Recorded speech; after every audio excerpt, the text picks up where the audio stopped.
This is Optimal Finance Daily, episode 2143. Your Aging Car, Repair or Replace, Part 2, by Philip Taylor of PTmoney.com. And I'm your host and personal finance enthusiast, Diana Merriam. Today's post is a continuation from yesterday, so if you're new here, I'd recommend listening to yesterday's episode first. But if you're all caught up, let's hear Part 2 and continue optimizing your life. Your Aging Car, Repair or Replace, Part 2, by Philip Taylor of PTmoney.com.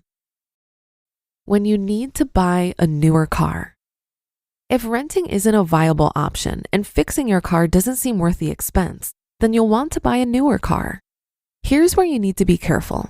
You need to keep the cost of a new car reasonable, or you'll lose any benefit you get from dumping the old car. Car prices range wildly, but you'll probably spend at least several thousand for a decent used vehicle. Once you decide to go with a newer car to replace your old beat-up one, think carefully about what you can spend. Understand the car loan debt trap. When you roll the balance due on your old car loan into a new one, you're in a risky cycle. Sometimes it's inevitable, like if your car is totaled through no fault of your own and doesn't give you enough money back for a new car. A car's an asset, but unlike a home, which tends to increase in value, a car loses value the minute you drive it off the lot. This is the reason some people find themselves upside down on a car loan. They may need to sell a car before they've owned it long enough to utilize its value. Then you owe more than the car is worth. Some of us get mired in car debt because, well, cars are expensive, and you just don't always have the money to buy a car outright. Plus, automakers are adept at marketing the image of a stylish and expensive car. Lenders also offer really long loan periods on vehicles, sometimes up to 7 or 8 years. Being in debt for that long makes it rather unlikely that you'll even drive the car as long as the loan period. While some people keep their cars for a decade or more, others may get bored with a car after 3 or 4 years. The quicker you rush to trade in a vehicle for a newer model, the more money you lose. Escape the debt cycle. To help you get in a better car habit, work towards buying your car with cash so you can escape the debt cycle. If you have a car that needs serious repairs now, this may not be possible, but eventually your goal can be to own your car debt-free. One important step is to keep any car you buy for at least as long as the loan period. Try to keep it longer if possible. This will help remind you to choose a dependable car and possibly a shorter loan period when purchasing. If you're in a situation where you still owe money on your car, see if you can refinance the debt through a local bank or credit union. Local institutions often give lower interest rates than dealerships. Saving 2% or more on interest each month could help you pay down the balance faster, with more money going towards principal rather than interest. Another tip is to throw any extra money you have towards your car loan.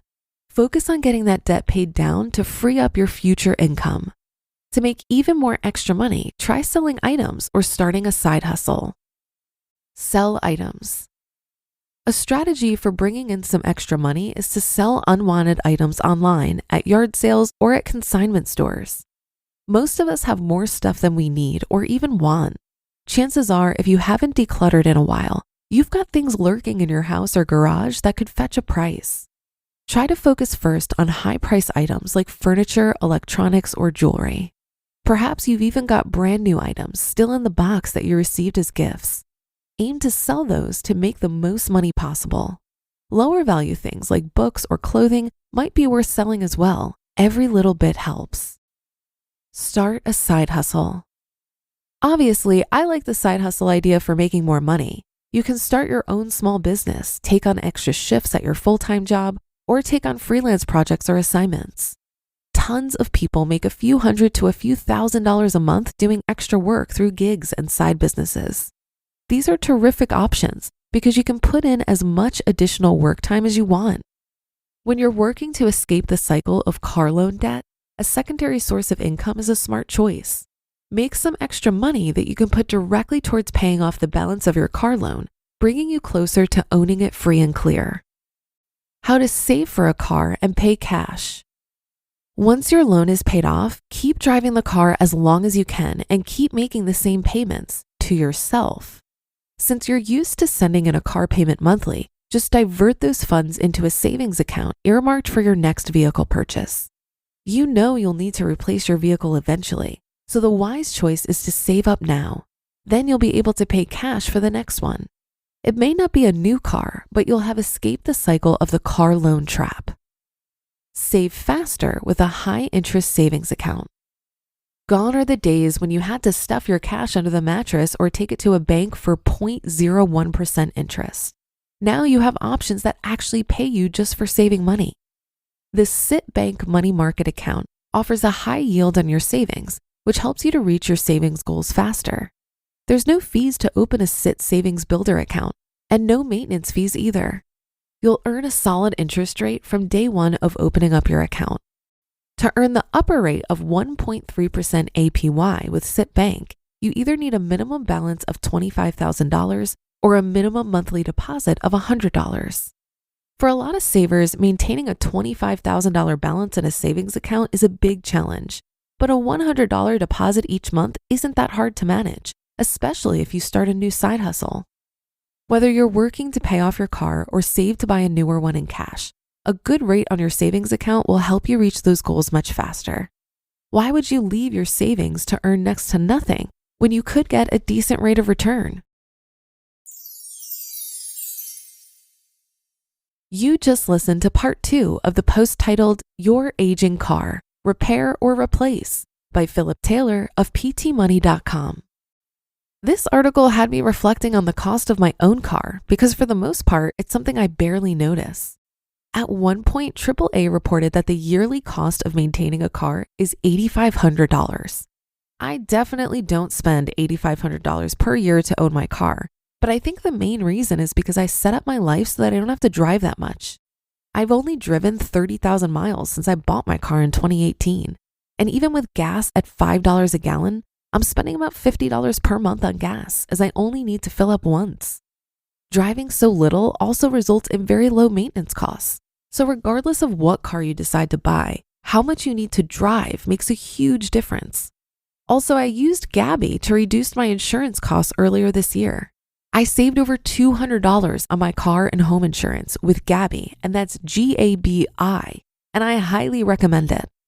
Remember to not just renew your auto policy. Use a service like Gabi to find the best price on insurance when your policy is up for renewal. I'm saving money on insurance because I didn't buy comprehensive coverage. The value of my car simply doesn't justify it. I only paid $6,000 for my car, and it has over 100,000 miles on it.